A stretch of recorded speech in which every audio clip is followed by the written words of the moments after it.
Assalamualaikum warahmatullahi wabarakatuh. Perkenalkan, saya Hikmawati Escape Nurse MCAS, dosen tetap Prodi D3 Keperawatan Buton, Poltekkes Kemenkes Kendari.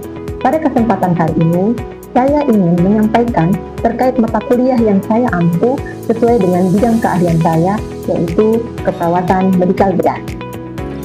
Mata kuliah ini ditujukan untuk mahasiswa Diploma 3 Keperawatan semester 2 dengan kode mata kuliah IAT 138 berbeda 3 SKS yang terdiri dari 2 SKS teori dan 1 SKS praktik. Diselenggarakan dalam 16 kali pertemuan tatap muka dengan rincian 14 kali pertemuan materi dan 2 kali untuk pertemuan yang masing-masing ujian tengah semester dan ujian akhir semester. Mata kuliah ini menguraikan tentang konsep dan perspektif keperawatan medikal bedah, mengenal program dalam penanggulangan penyakit tropis, program pemerintah dalam penanggulangan penyakit HIV/AIDS, serta program pemerintah dalam penanggulangan penyakit endemis.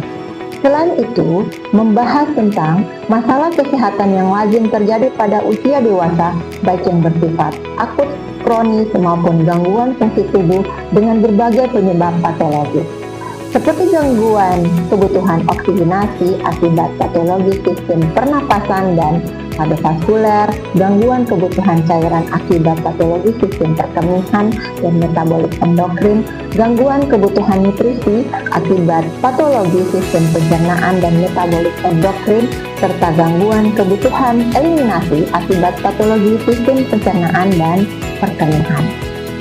Capaian pembelajaran mata kuliah yang diharapkan adalah pada CPNK 1, mahasiswa mampu memahami konsep dan perspektif keperawatan medikal bedah. CPNK 2, mahasiswa mampu memahami peran perawat medikal bedah dalam kebijakan pelayanan kesehatan baik nasional maupun internasional.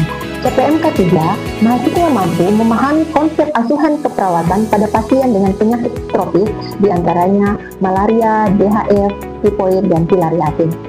Pada CPNK 4, mahasiswa mampu memahami konsep asuhan keperawatan pada pasien dengan penyakit infeksi endemis, yaitu SARS, flu burung, dan difteri. CPNK 5, mahasiswa mampu memahami konsep asuhan keperawatan pada pasien dengan penyakit HIV/AIDS.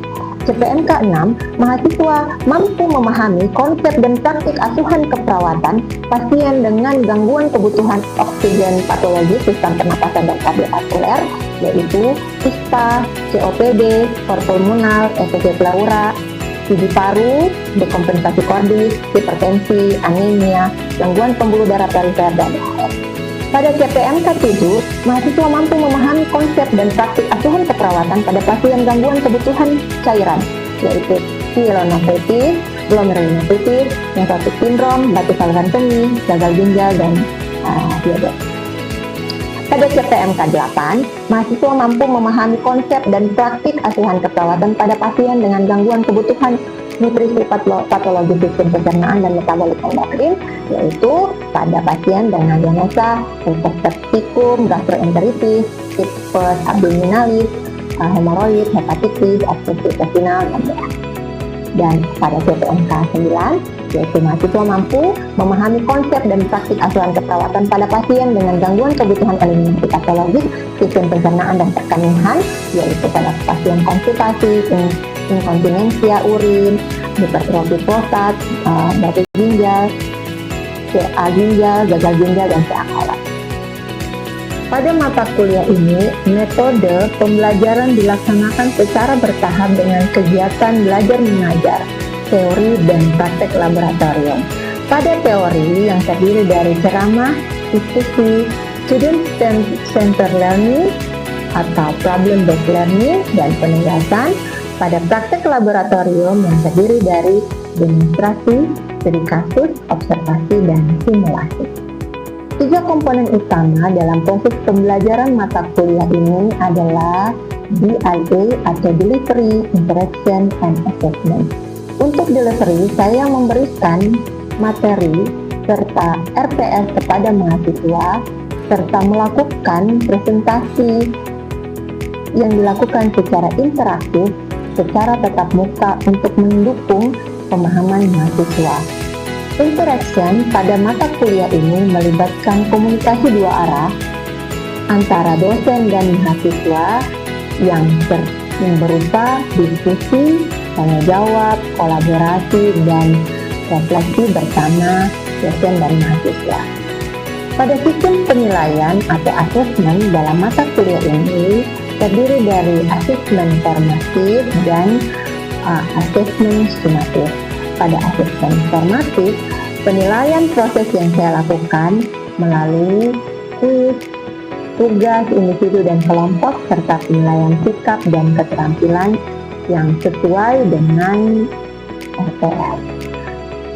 Selanjutnya, pada asesmen sumatif, untuk penilaian akhir dilakukan berupa penyelenggaraan UTS dan ulang. Baik, berikut adalah video pembelajaran mata kuliah saya, yaitu mata kuliah keperawatan medikal bedah dengan materi pada pertemuan 5, yaitu konsep asuhan keperawatan oksigenasi patologi sistem pernapasan dan kardiovaskular sesuai RPS.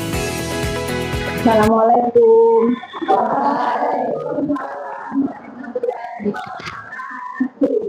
Belum mana kabarnya semua? Sesuai jadwal kita, hari ini adalah mata kuliah keperawatan medikal bedah pada pertemuan kelima, dan kita akan memulainya dengan doa. Seperti biasa, kita akan dipimpin oleh Putra. Silakan Putra untuk memimpin doa kita pada kali ini sebelum memulai perkuliahan kita. Baik teman-teman, sebelum kita belajar, marilah kita berdoa bersama. Doa dimulai. Bismillahirrahmanirrahim. Rabbil zidni ilman warzuqni fahman. Ya Allah, tambahkanlah kepadaku ilmu dan karuniakanlah kepadaku pemahaman. Amin. Terima kasih Putra atas doa baiknya. Sesuai jadwal mata kuliah kita, pada hari ini kita akan belajar tentang konsep asuhan keperawatan oksigenasi patologis pada gangguan sistem pernapasan dan kardiovaskular. Namun sebelum itu, seperti biasa, kita juga mengawalinya dengan absen. Ya, bagaimana adik-adik mahasiswa ada yang sakit izin? Ya, hadir semua ya. Ya, berarti di absennya ini hadir semua ya, 100%. Ya, baik. Pada mata kuliah kali ini terkait konsep asuhan keperawatan oksigenasi patologis pada gangguan sistem pernapasan dan kardiovaskular, tentu seperti biasanya kita akan mengawali dengan pendahuluan terkait dengan apa sebenarnya TB paru. Mungkin adik-adik sekalian sudah pernah